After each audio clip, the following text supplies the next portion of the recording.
Hard shell tacos. Hard shell tacos. Hard shell tacos. Hard shell tacos. Hard shell tacos.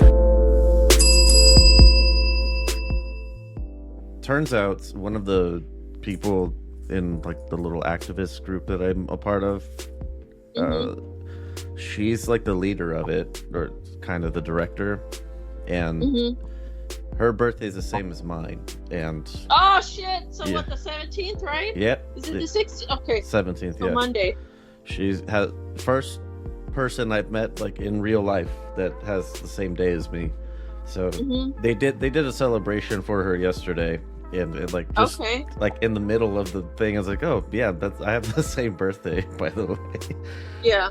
But it wasn't really about me. It was for her, so it was fine. But yeah, we went. I've only met like 2 people that have my birthday, and that's it.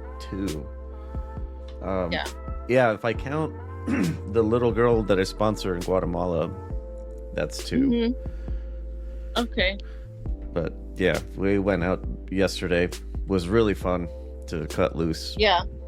That's good. Haven't had a chance to do that in a while. So what is this? 35, right? 35. Oh, look at you. Yeah. Good times, I guess. Yep.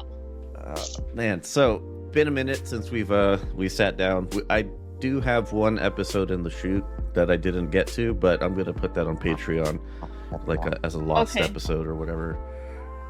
But, so since it's been a while, I want to do one of those check-ins on a scale of 1 to 5. Like, how are you feeling right now? How's your week been? Month? Let's see. Well, for me right now, I mean, I did go to a beer garden across the street, so I'm a little lit right now. Not really tipsy, but yeah, a little buzzy.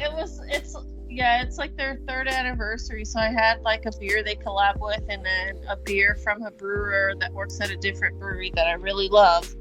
But so far, I'm gonna say I'm probably at like a 4. I started my new job back in April. I love it. I really like it. I get weekends off. It's not as stressful. I'm not in like a management position, so I'm just, go with the flow. But I really like my job, and I found out it has a lot of perks as far as getting health care that you need. I get a lot of stuff written off since I work at a hospital. Yeah, so I was about to say, just go to floor 5 for your appointment or whatever. Yeah. Like the only thing I have to pay is a doctor fee, but it's like $150. I'm like, I'll take it. I'll take any of it. So, yeah, I like my job a lot. So yeah, it's just like a little bit of a copay, and otherwise it's all covered. That's really cool. Surgery that's really expensive. I only have to pay that, and that's it. Yeah. So I'm like, I have a list. Like I have a list. But I love my job. I really like my job a lot. It's not that stressful. It's fun. I like the people that I work with. Yeah, it's such a big change from what I used to do. Definitely. Very, very happy. Yeah, it's always good. Like people, I know I try to downplay the, I don't know, like when you first meet someone, like the small talk of getting to know someone, like people always default to asking about your job. And that's the kind of thing that while I try to avoid making that my identity or identifying someone as their profession, it still is important for you to like what you do, like the people you do it with, and all that stuff, because it's a big part of your life. And if it sucks, then you're having a really shitty time all the time, and it's not a good place to be. And like my managers are all awesome. My coworkers, like I work with one coworker more than the other ones, but like we're like 2 peas in a pod, and I'm like, this is great. Like it's there's a little bit of stress in there, but it's not half as what I experienced before.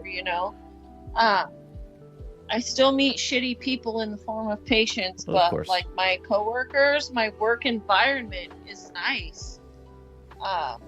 and there's just a lot of teamwork all the time, and they're always like, "You're doing such a great job. We're happy to have you." I'm like, I've never heard this before for a while. Yeah. It's been a minute, so I really like my job. I really like my job a lot. Yeah, I liked the one that I started the same day as you did, and I liked it, but there was a problem of from where I live to the office was nearly an hour one way without traffic. Oh, dang. So that's a long ass drive, and they wanted me to make that every single day. They had, it was when I first signed on, like one of the things that they asked, like, do you have any hangups, like, or what are your requirements for a good job? And I said I like hybrid, working at home at least 2 days a week, at least. And they kind of glossed over it, kind of dismissed it, didn't outright dismiss it, but they just kind of let's put it on the back burner or whatever. And as time was going on, I was like, this isn't gonna happen. That's why they didn't say firmly yes or no. Are you still with him, or did you? I left. I'm out of there. I'm like, are you still with it? Okay, you did. Okay. Yeah. I'm not sitting for an hour and a half twice a day, every single day of the week. Yeah. Absolutely not. Yeah, that's a big waste. Yeah, like my job is like 12 minutes. I used to be 5 minutes for my job, but now I'm like 12, and I'm like, this is fine. Yeah. I mean, getting home takes a while because I hit traffic, so it's more like a 30 minute drive back home. But in the morning time, it's like a 12-minute drive, and I'm like, I don't care. You're not upset about where you're going. Yeah, but like an hour drive, I would have a problem with that. I'm like, y'all better be paying me for gas money. Right. My commute. Like, even when I'm fortunate, I command a pretty good living, but that doesn't go as far when you're having to commute as long as I was. Yeah, that's crazy.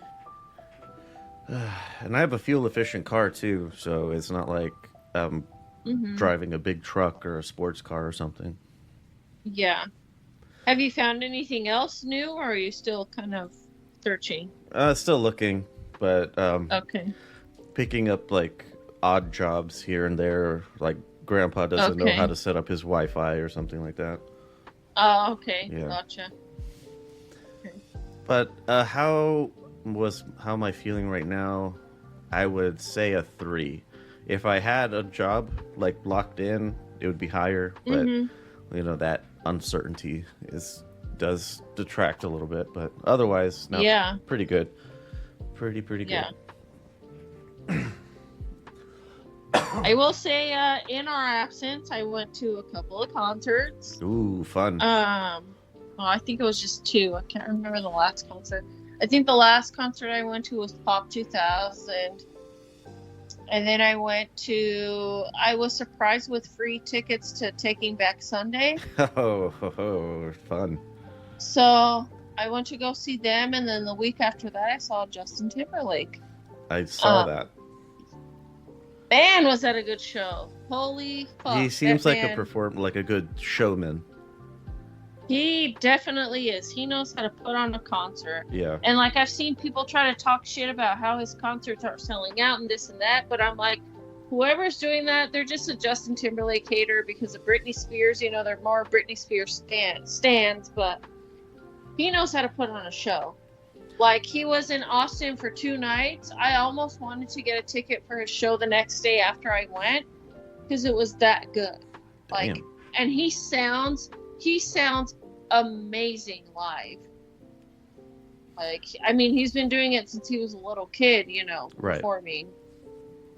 With like the Mickey Mouse Club and Star Search and then NSYNC, but goddamn, he's amazing live. And then my next concert after that is in July, where I'm going to see Missy Elliott, Timbaland, Busta Rhymes, and Sierra. I can't wait. I'm like really excited for that concert. But yeah, if you guys end up catching Justin Timberlake on tour, like, do it, because He's worth the money. He's worth the entertainment. It's a great show. Like, he doesn't have like an opening act per se, but he has a DJ that comes on an hour before he does. And that DJ was fucking great too. He really set the mood tone for the whole concert. But yeah, that. He was here in May. Damn it. May 21st. Yeah, I saw him. I saw him May 31st. And then he also played a show on June 1st. Like, man, I should have gotten tickets to both. But yeah, that was a really good concert. Taking Back Sunday was a really good concert too. Like, holy shit. But my phone right now, I literally recorded all of Justin's concerts.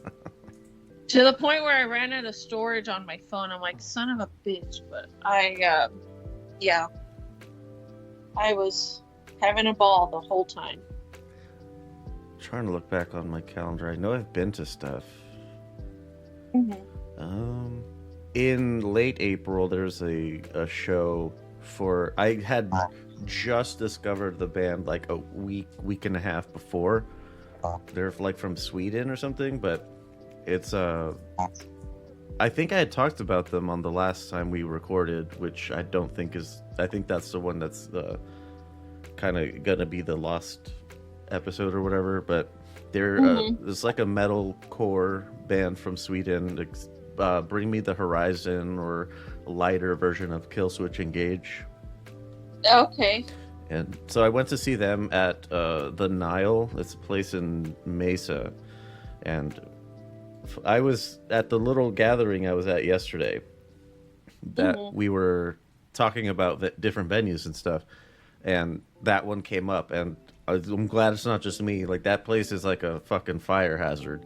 The way that it's people pack in, and from what I can see, what I could see, there are no exits anywhere but the way you came in, and that is just that is a disaster waiting to happen. Gotcha. I went to a comedy show for Ralph Barbosa. He's a Chicano kid. I think he's really funny, really deadpan humor.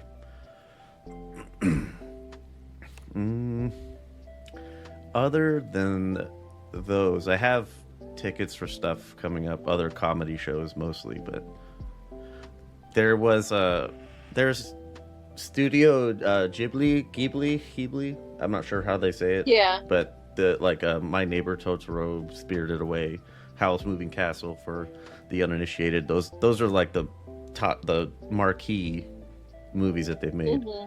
You've probably seen like a Totoro around.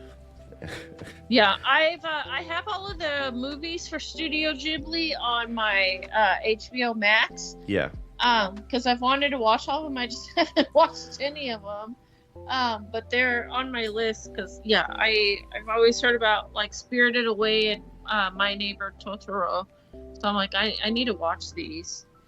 Definitely. What I found out is that there's two primary like creators of Studio Ghibli. There's Hayao Miyazaki, that's the one that everybody knows, but there's another guy who did like the other half of the studio's collection that's not on HBO. And so I'm trying to find some of those, but yeah, I did the same thing that you're planning. I went through all of them, just had to see what the fuss is, and fucking very much deserved. They're amazing movies.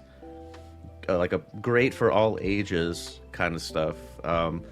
So they do this thing every year, Ghibli Fest, where theaters all over the country just play their movies at different days. So I went to see one of my favorites, which it's the more subtle one, or not subtle, but lesser known.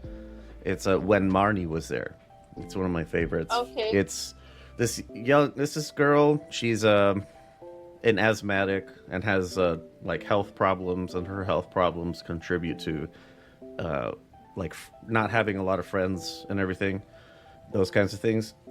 being a bit of an outcast, Okay. More by her own choosing than like it's not like people are being mean to her. But anyway, she gets sent off to her foster, not her adopted mother's, her relatives, like that live out in the country, so that she could get some, clean air or whatever.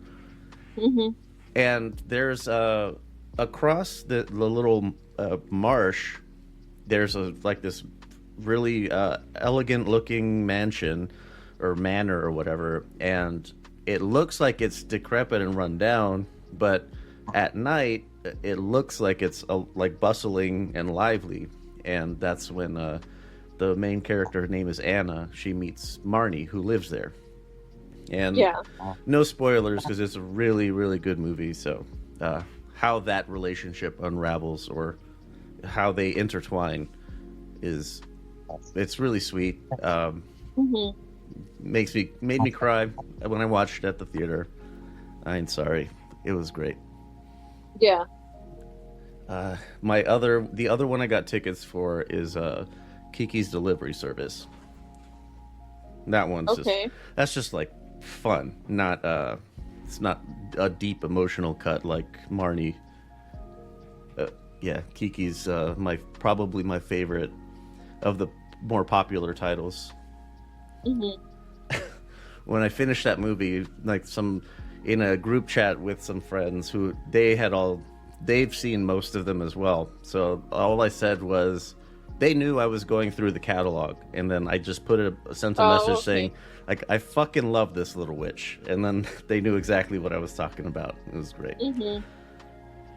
Oh, Kiki's Delivery Service. Yeah, that's on my list. Like, I have all of their movies on my list for studio ships. Yeah. I've got them all. Every single one is worth it. There's a fuck ton on here, but yeah, I'm Then there's more than that. That's what's fun. Godzilla -1. I've been trying to find that for fucking months, hearing about how super cool it is, and then it's on Netflix now finally, and that one lives up to the hype too. It's an unbelievable film. I just saw that Kiki's Delivery Service came out on the year you were born. Yeah, I saw that too. Yeah. It was yeah, I thought that was fun. Yeah, I want to watch all of their movies. When Marnie was there, yeah. Ponyo, I was in Japan when Ponyo came out, and the hype was unreal. Like, people were going fucking nuts for that movie. Yeah. Is it Ponyo? The little bubble fish person. Yeah. I think that's all the major media. I've seen other things, but those are the ones that stand out. Later in the year, there's a comedian named Josh Johnson. He's on the Daily Show now. Like, I think they signed him as like an actual more than just a writer. He's one of the correspondents that do the bits on camera. And he's one of the recent ones, but I've been following him for a while, so really happy to see his success. I think other than that, I restarted ketamine therapy a few weeks ago, and it's been pretty positive, like almost completely, entirely positive the entire time. Had a really big emotional moment the first time. I don't recall what exactly, like in the app they help you like set up what your intention, which is supposed to be kind of, it's like your lantern guiding you through the session, right? Like that's what you want to explore. Okay. And I don't remember what I set, but I know that it was tangential, and that's the road it took me down, because that's what I needed. And it was it's about my dog, and she's 12, and it's not a lot of time left for her. And I always used to joke like, yeah, she's 12, ha ha ha, I don't think I'm ready. for the inevitable, and that. So I had just a hysterical, ugly cry session. Yeah. I went fucking ballistic. I was out of my mind, just sobbing and yeah. But after I came out of that, I feel a lot better about it. It's not going to be great. I'm not pretending that I won't be sad when it happens, but I'm ready for it now, I guess. Yeah. So that was nice. Yeah, I think I'm forever going to grieve my 2 dogs now that have passed, especially the last one. Yeah. And then the dogs that I have now remind me of both of them in so many ways, and I'm like, man, I'm also fucking dogs, but the 2 that I have are also amazing dogs too. And now I'm looking at my cats, because now my cat Weasley, he's the oldest animal in my house. He's 8. Wait, hold on. How old is he? He's 7. He just turned 7. And I'm like, now you're the old man, and I'm like, I don't want to lose my cat. He was my first love, my first cat.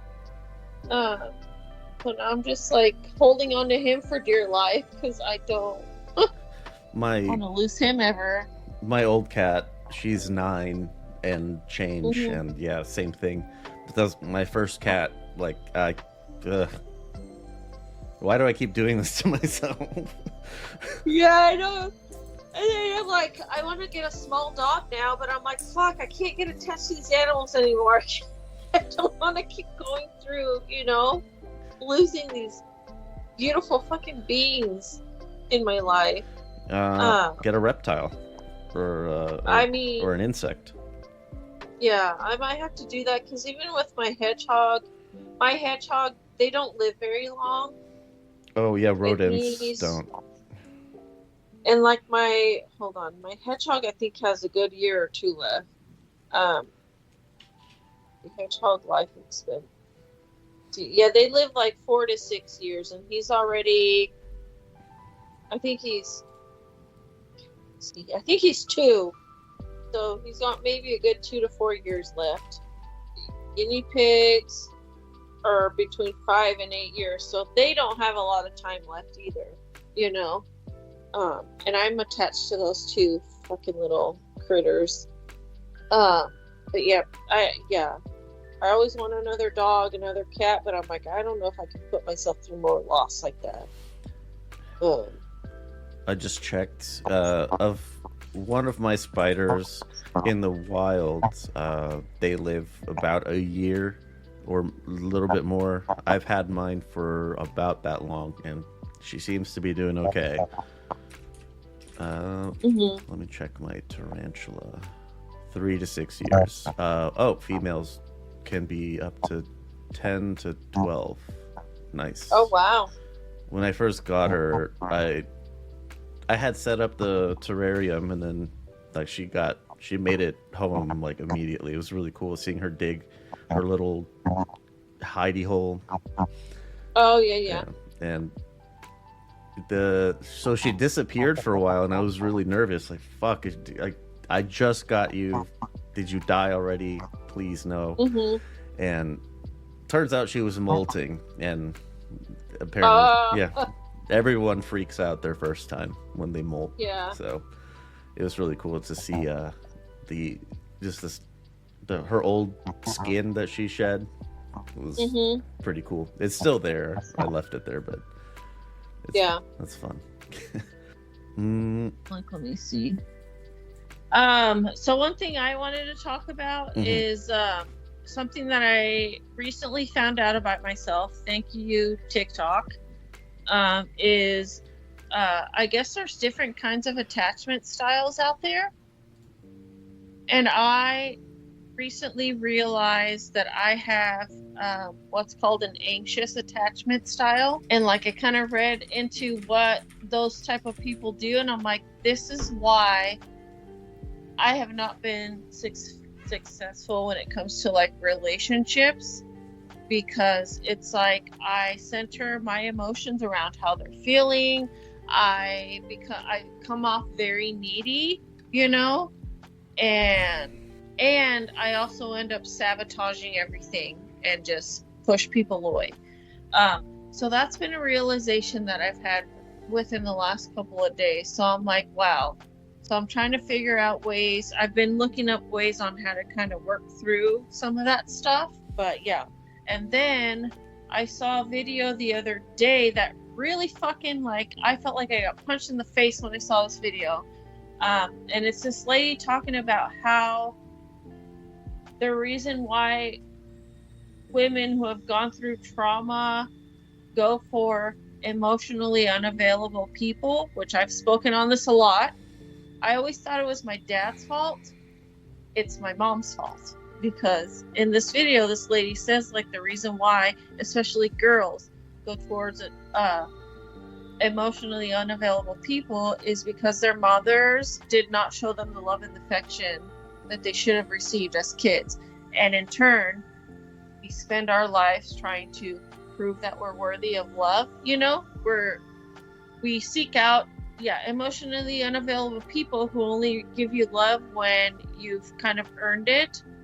So conditional love. Mm-hmm. And like, I saw that, I'm like, holy fucking shit.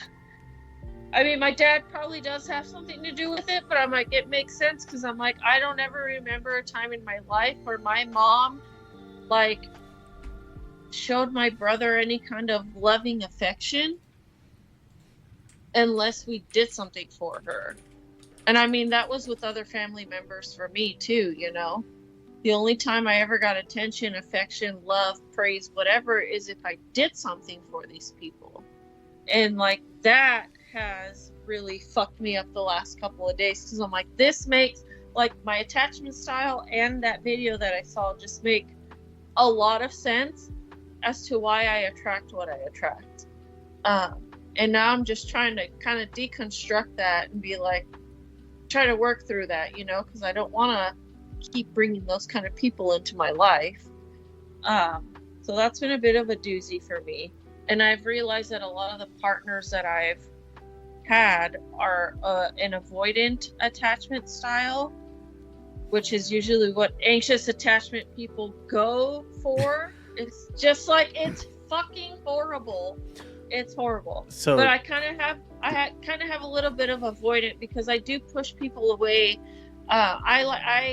I self-sabotage a lot of things in my life because I don't feel like I deserve them. And then, like, relationships, that's exactly what I've done.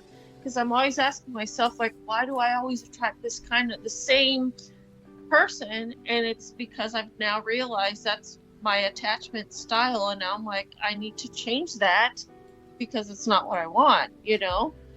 So for the people who don't know, there are 4 attachment. The attachment theory has 4. It's secure attachment, which avoidant, secure, anxious, avoidant, and disorganized. I am disorganized too. I am more anxious and disorganized. Like, I've really looked into all of those, and I am definitely those two. More anxious than disorganized, but I'm both. And it's just crazy. Like, a light bulb just went off when I saw this fucking video on TikTok, and I'm like, holy motherfucking shit, this makes a lot of sense right now. So I started just looking into how to kind of work through that kind of stuff. But it's gonna be I'm like, another thing to add on to my list of things to work on. That shit was crazy. Looking at these, this is from the clevelandclinic.org site. Secure attachment style, approximately 60% of adults have this. Anxious is approximately 20.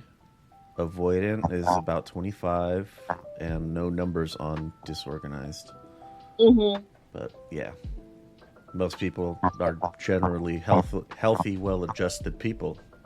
Imagine that shit. Yeah. Yeah.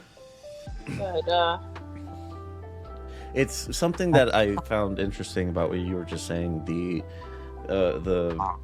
what is it? Anxious attachment style you find yourself attracted to avoidant types, or how it's the basis of it is the lack of affection from the mother was what drives you to those types. Yes. And there's in Jungian psychology, it's called the Electra complex, which is kind of the same thing, but it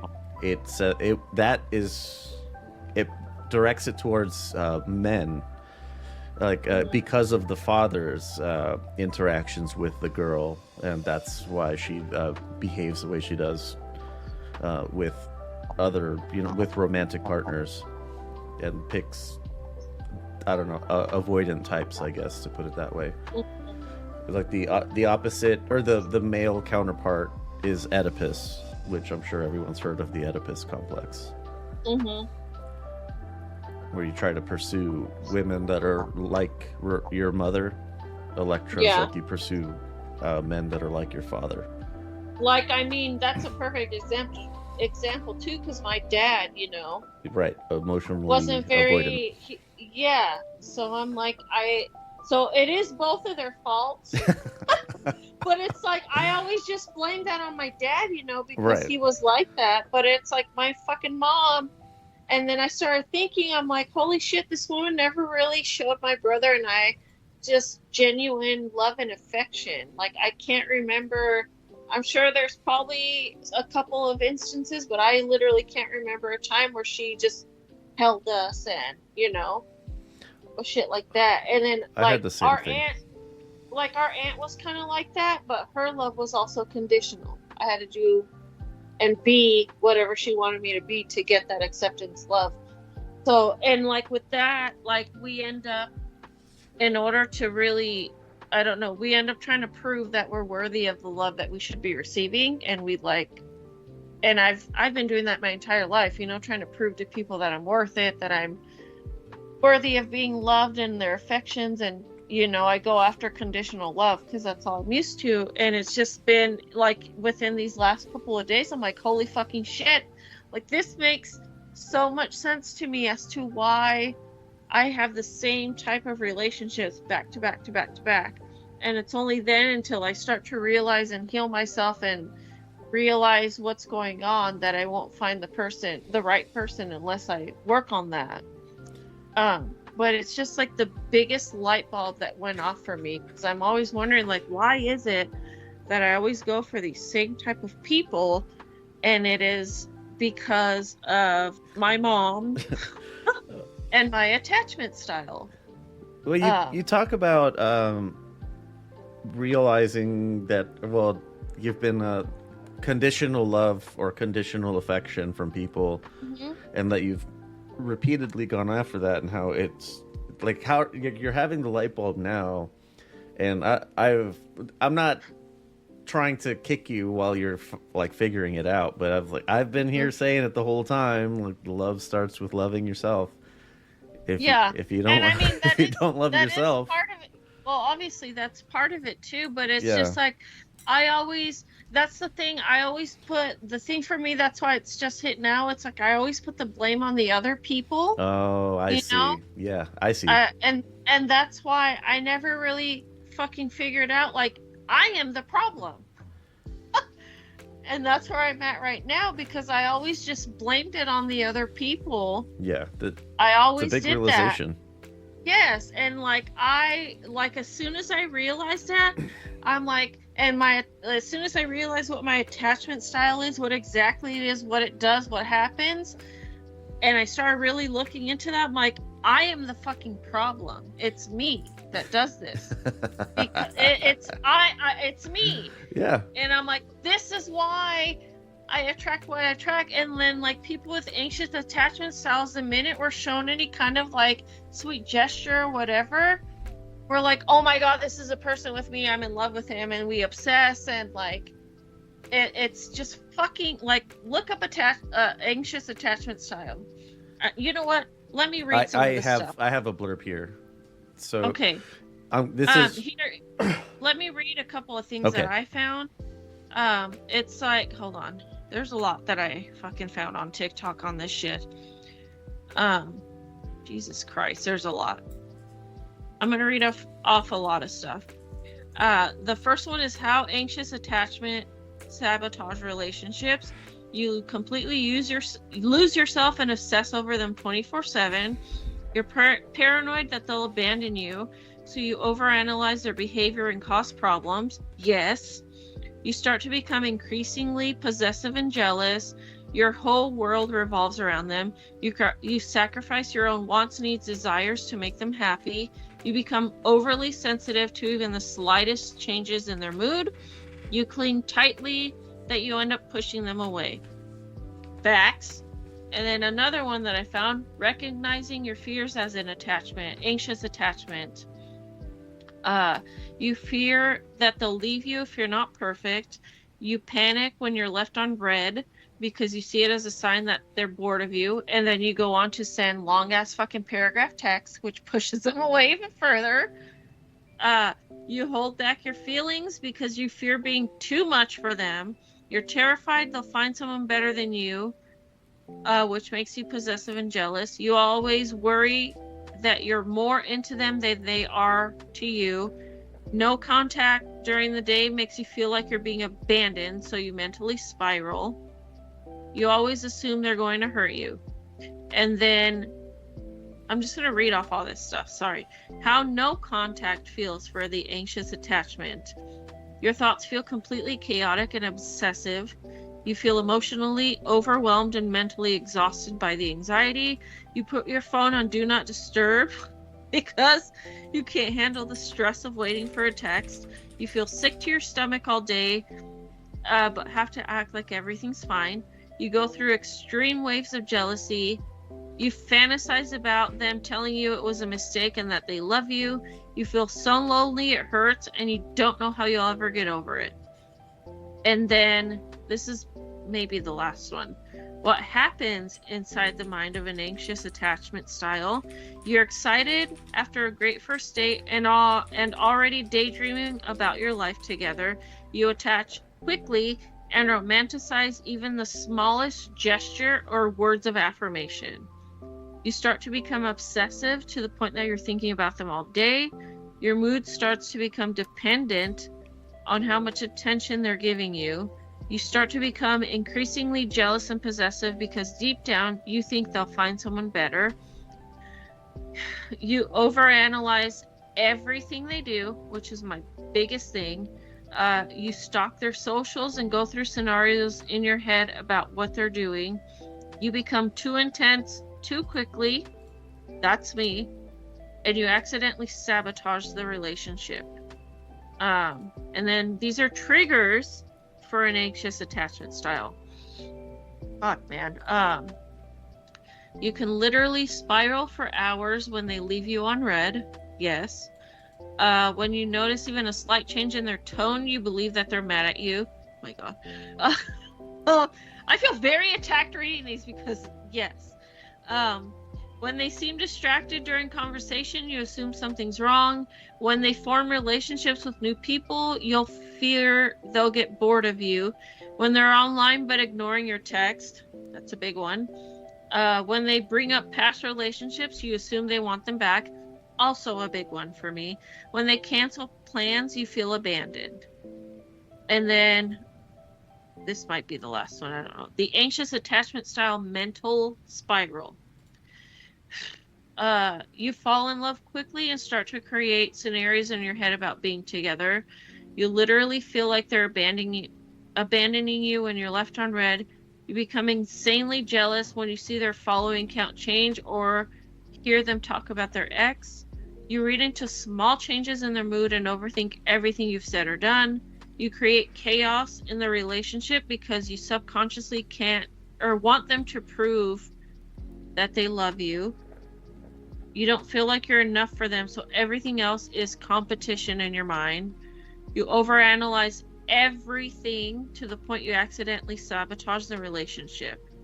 And then here is one thing I found. It says why an anxious attachment always attracts an avoidance style. You're used to having to fight for love, so it feels normal. Their avoidance piques your fear of abandonment, which intensifies your obsession with them. You mistake their avoidance for being mysterious or too good for you.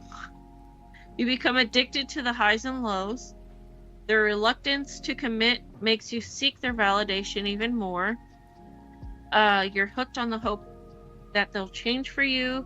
You cling to the few moments that they give you attention because the validation feels amazing.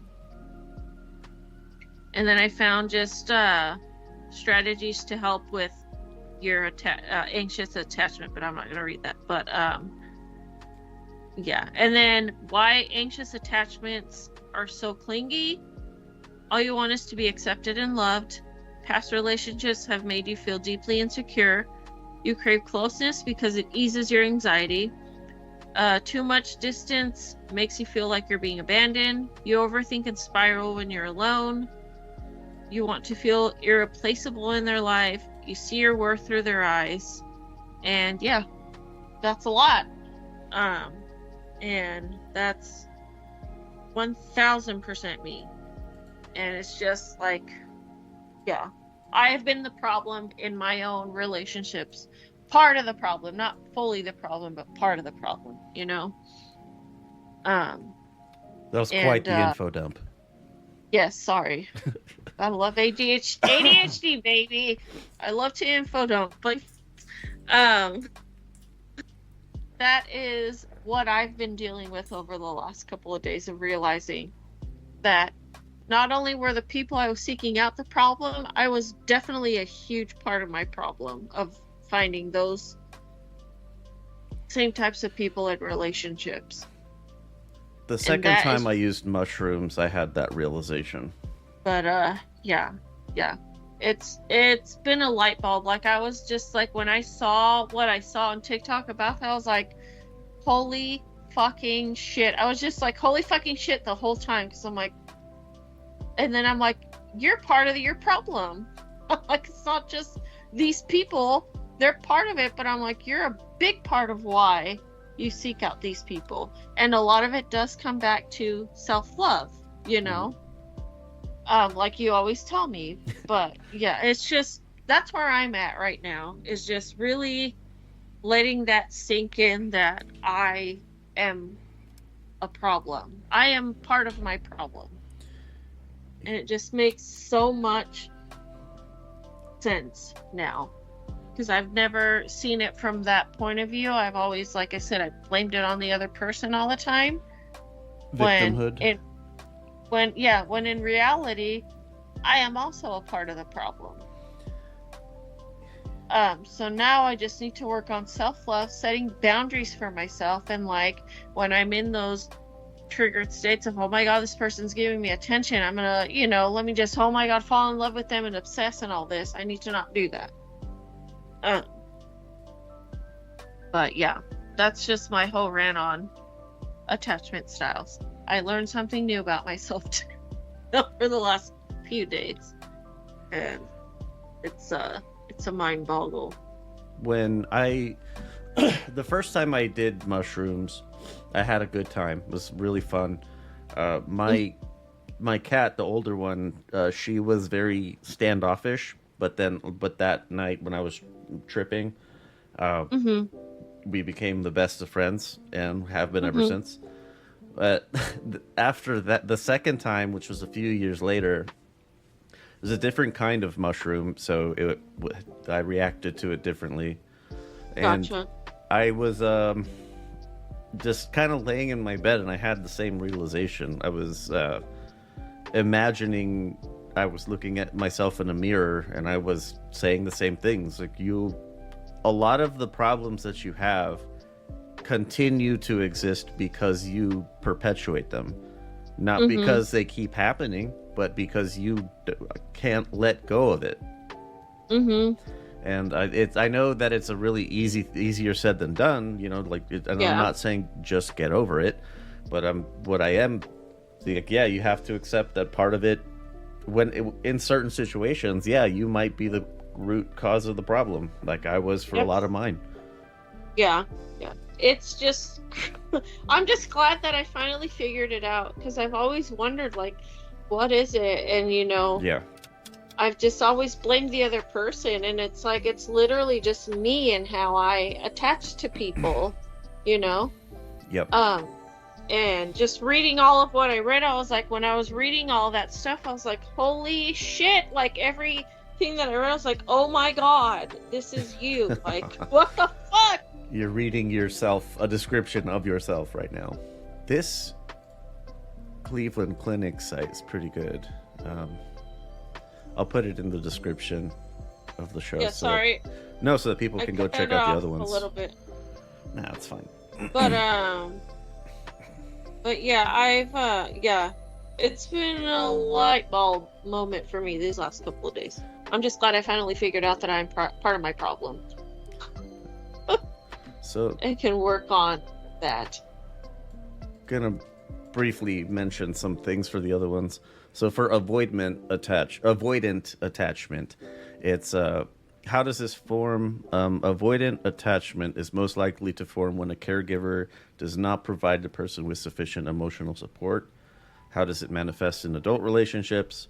Avoidant adults can be seen as self-reliant and emotionally guarded, unlikely to seek emotional comfort or understand how to comfort their partners. So that's fun. And disorganized.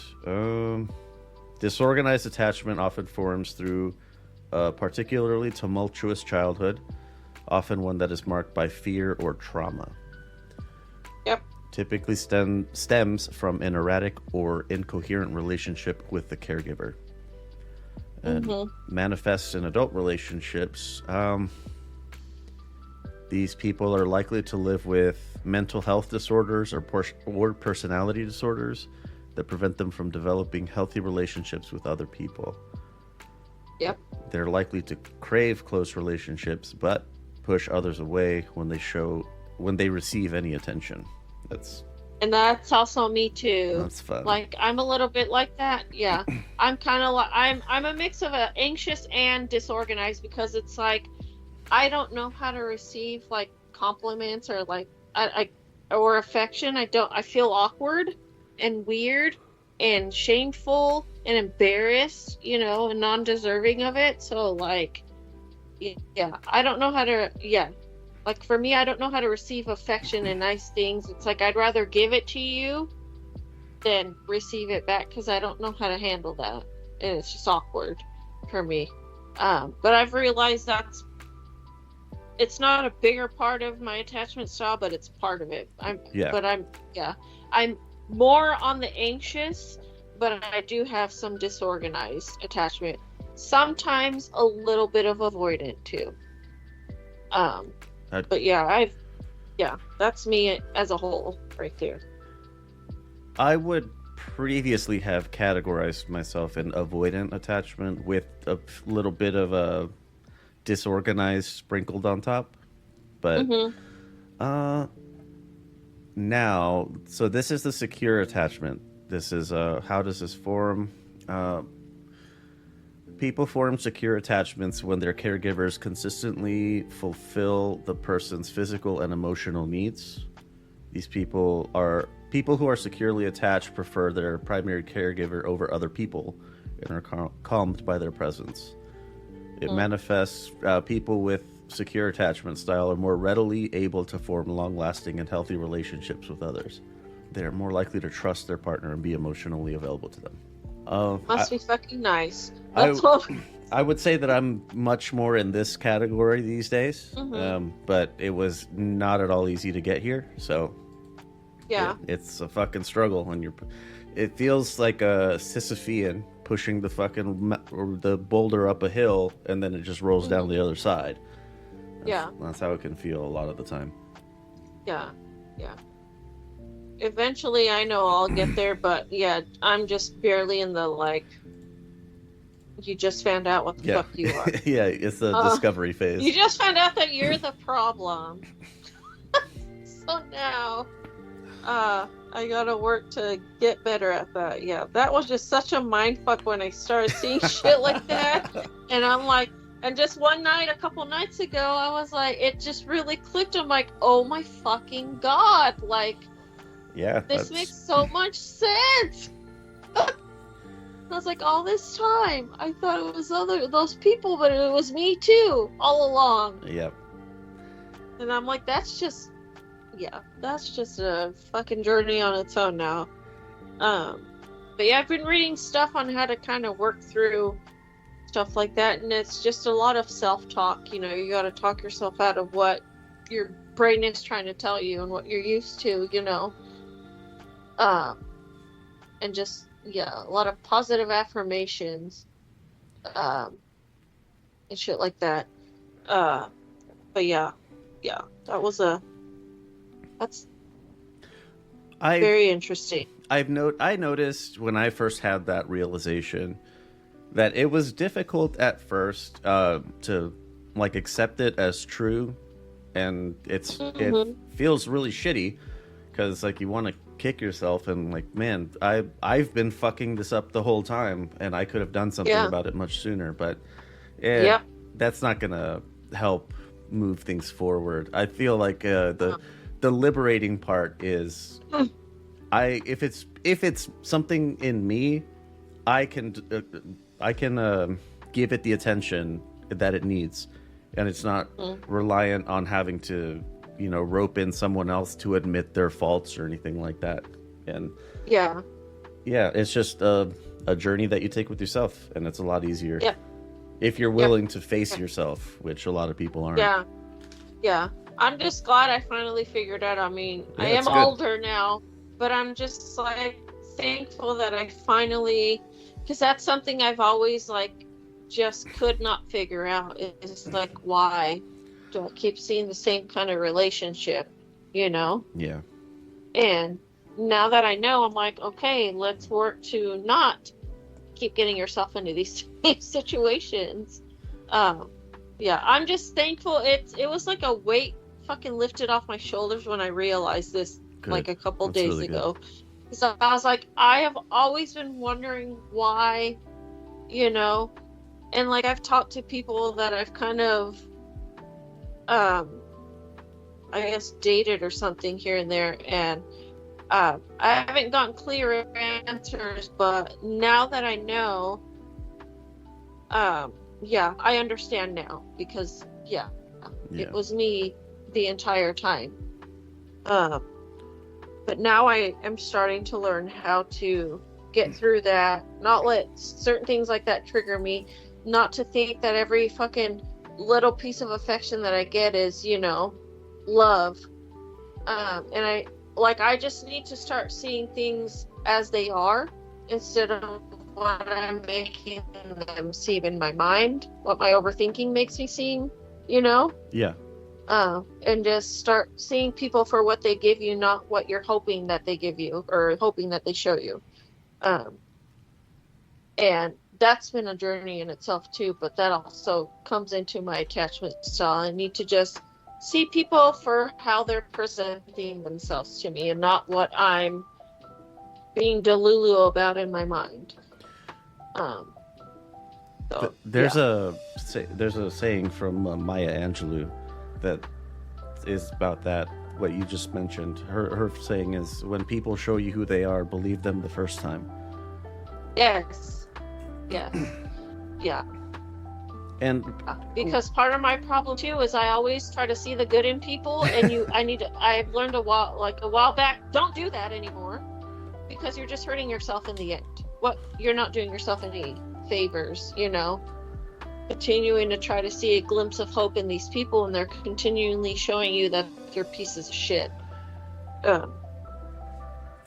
Something that I think I need to point out for you is, while you have had this realization that you were part of the problem, I feel like from what I'm hearing, it sounds to me like you're being pretty hard on yourself about it. Not really.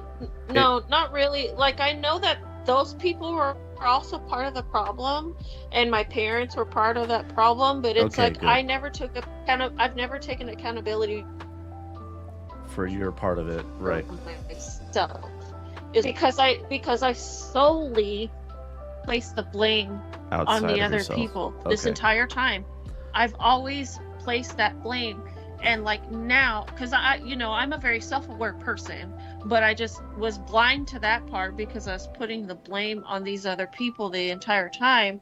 So like now with me realizing this, I'm taking accountability for my actions, and I'm wanting to change that.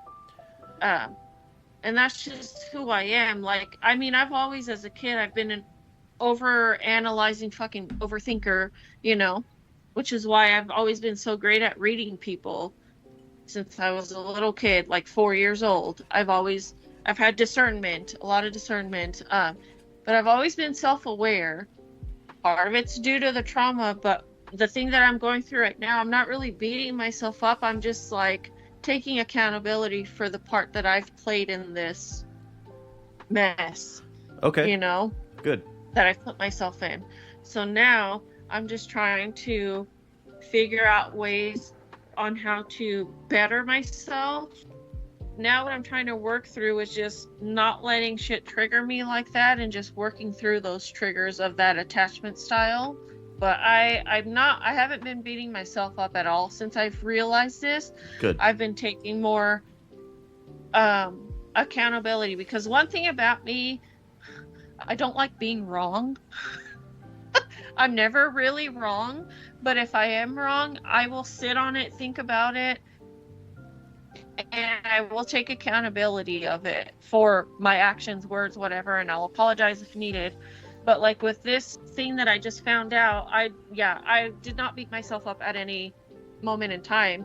It was just like, holy shit, I do all of these things, and I'm like, you're the problem. Let's fix this, let's work on this, because we don't want to keep being this way. I'm just taking accountability for my actions. I'm not even beating myself up at all. It's just like, wow, okay, let's work on it. That's it. But yeah, I'm just glad that I figured that out. Because it was a question that I've had, for the longest time. Is like, why do I keep finding these same people? But now I know why. And now I'm going to work on it. Well, that's good. Mm-hmm. So yeah, I was, you said it yourself, and it's exactly what I was going to get at, was like, even if you did behave this way, or you had been behaving that way, it doesn't excuse people being shitty at all. Mm-hmm. And like a big part of it, yes, it does come from your childhood trauma and self, but it's like, we as people who are trying to heal all that, we need to recognize our own faults and patterns too. Yeah, absolutely. Instead of blaming everything on, there is some blame to other people too, but we also have to take accountability for ourselves, so that we can just keep breaking those generational curses that have been bestowed upon us through our own trauma, and just get better, so that we can be happier with ourselves and whoever it is that we invite into our lives, and be secure about who we're letting into our lives. Yeah, it's been a crazy couple of days for sure, but I'm glad that I finally figured out that piece of the puzzle, because that was one of the biggest things that has been weighing on me for the longest time, and I'm just glad that I just finally figured it out. I think the timing worked out really well here. Yeah, it did. Dang, we didn't even get through any of your topics. I picked those up. I only put those there like just in case, depending on how long the attachment thing went. But this is perfect. I didn't. There's a lot to unpack. Yeah. Yeah, that's really been the biggest thing that's going on with me lately. Is just that I literally realized that. I'm trying to figure out, maybe last Sunday or Monday. I just kept seeing things on TikTok talking about that, and then I really listened to one video, and I was like, wow, okay. So it's like, holy shit. And then I've just been looking up stuff on how to work through all that stuff. Yeah, it's crazy.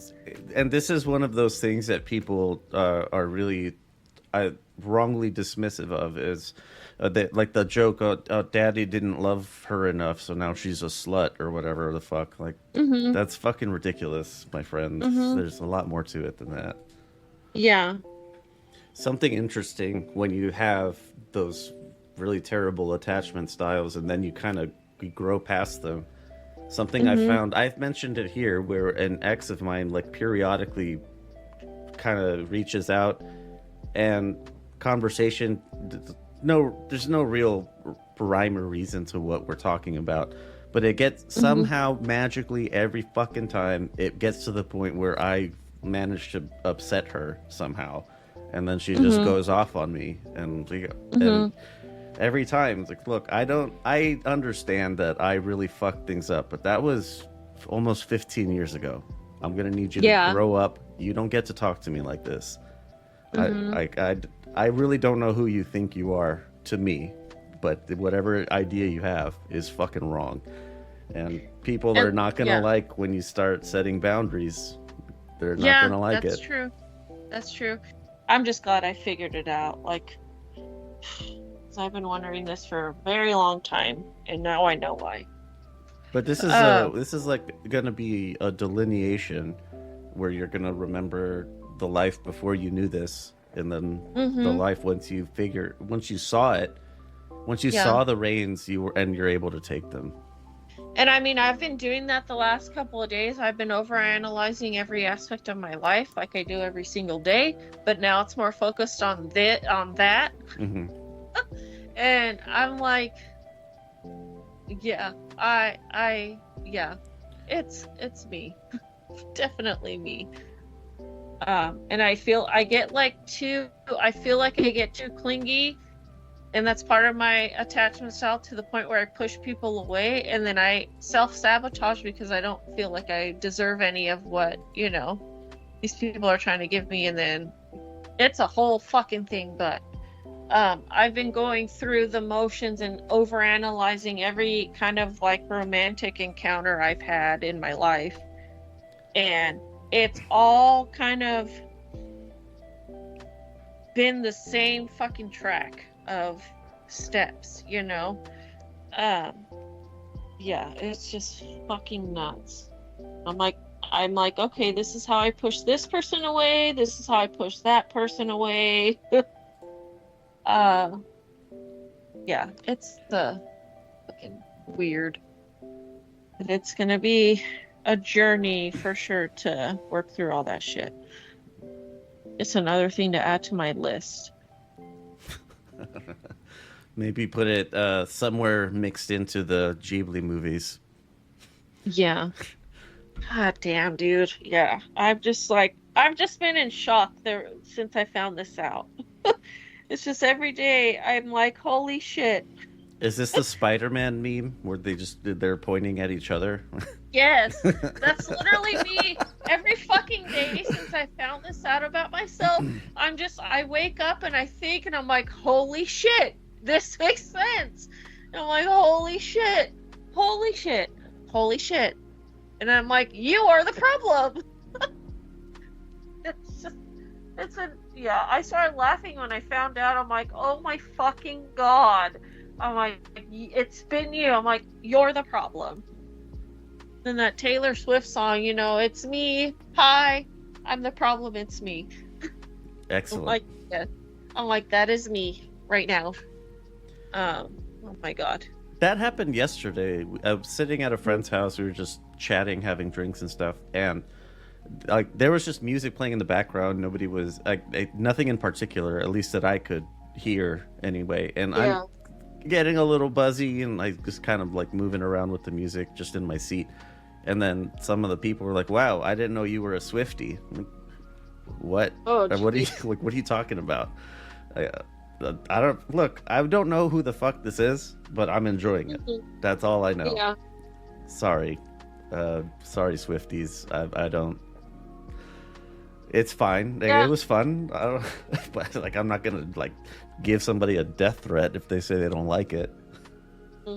So I tried listening to her newest album. I listened to it in its entirety, and it all just sounds like the same song throughout the whole album. And I'm like, I can't get on board with this. Yeah, it's. I prefer listening to Billie Eilish more than Taylor Swift.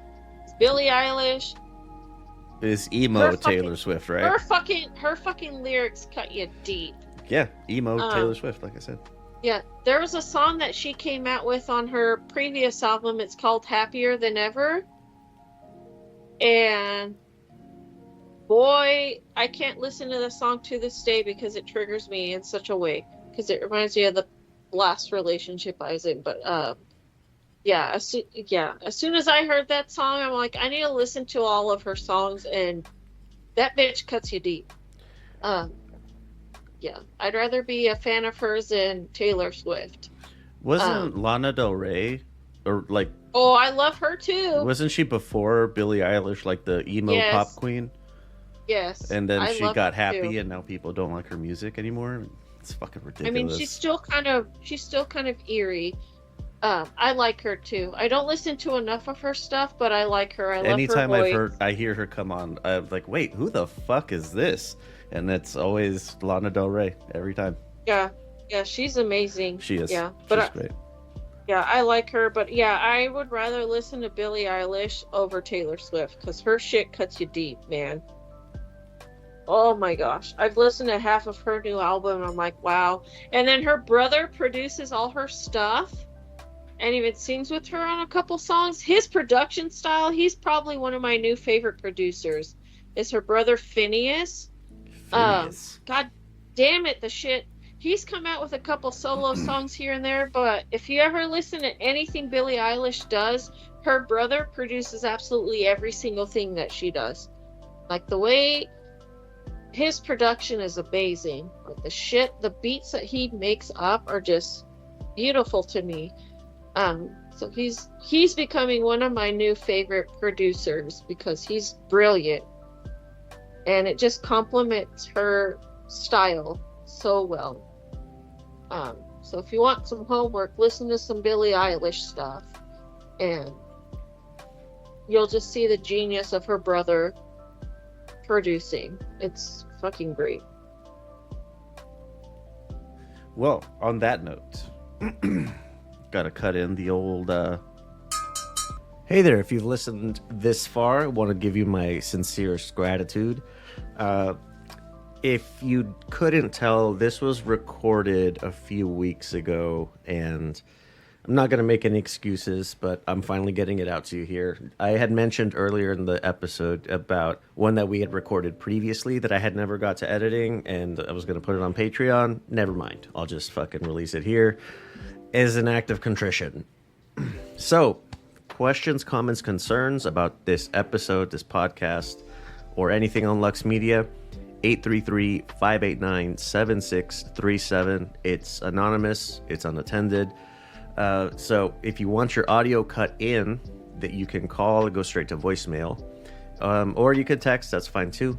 The number's 833-LUXPODS. Social media shit, LVX Media Net. That's the handle everywhere. If you cannot find it, we're not on it.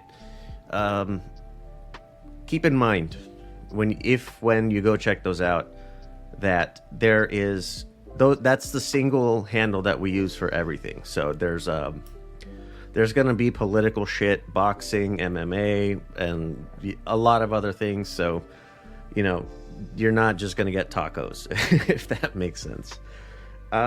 If you do want to check out some of those other shows, you could go to luxmediashows.com and have a browse. If you want to start getting into combat sports, I would be more than happy to take your hand as we dive in. I think that's going to do it. Let's get back to it. Stuff right there. So we go to parting words. For me, just allow yourself to have the holy shit moments and embrace them. Especially if they include you. Yes. Those are the harder ones. It's okay to take accountability for your own actions. You can even laugh at yourself when you do. You can admit that you messed up without just beating yourself up. It's okay to be wrong sometimes. You can fix it. If you can fix it, fix it. Watch When Marnie Was There. And whenever you fucking cry your eyes out, let me know. 833 Lux Pods. Tell me how long it took you to stop. I'm probably gonna go watch that after this. All right, Millennial Pantheon. I'm gonna save the one to last. So I'm gonna start with Bob Ross, my personal favorite, and actually very relevant to this discussion we've had. And that's it's okay to make mistakes, and it's okay to be kind to yourself. Fred Rogers. I'm gonna be kind to my dog immediately after we stop. I'm gonna give her a big old hug. Or that's not Fred Rogers, it's Steve Irwin, excuse me. Fred Rogers, being kind to our neighbors and our friends, just other people in general. And his new fucking thing on Netflix, LeVar Burton. What's it called? Butterfly in the Sky or something like that. Let me look it up. Have you seen it yet? Not yet. I haven't seen it yet. But yeah, it's about LeVar Burton and his journey on Reading Rainbow. So that's really cool. But he says it himself in like the little trailer that like he wanted kids to be okay, like it's okay to be intellectually curious and to want to read and explore fantasy lands, you know, through a book. Yeah, it is called Butterfly in the Sky. I need to watch that. I've been stuck on Bridgerton, just an FYI. Jesus fucking Christ. I'm about to watch that last season all over again. Oh, shit. It just came out the second half. The House of Dragons season 2 comes out tomorrow. Oh yeah, I haven't even watched the first one. I haven't seen anything Game of Thrones before, so yeah. Oh, you haven't even seen the show? Nope. Whatever. I'm sure I'll get to it one day. But anyway, Wishbone, LeVar Burton's Noble Hound. I watched one of the episodes on YouTube the other day. Oh, Wishbone? Yeah, it doesn't hold up quite, like the non story parts of it don't hold up quite as well. But the first one is the first 3 episodes I think is a 3-part on Huckleberry Finn and Tom Sawyer. I remember that one specifically. Yeah, so that was fun. But yeah, go watch When Marnie Was There, and we'll fucking chat at you next time. Yep. Oopsie poopsie. One last thing before we get out of here. My thanks to City Girl for allowing me to use her music. This is Motionless. I highly recommend checking her stuff out. lvx.at/city. Go support a fantastic artist.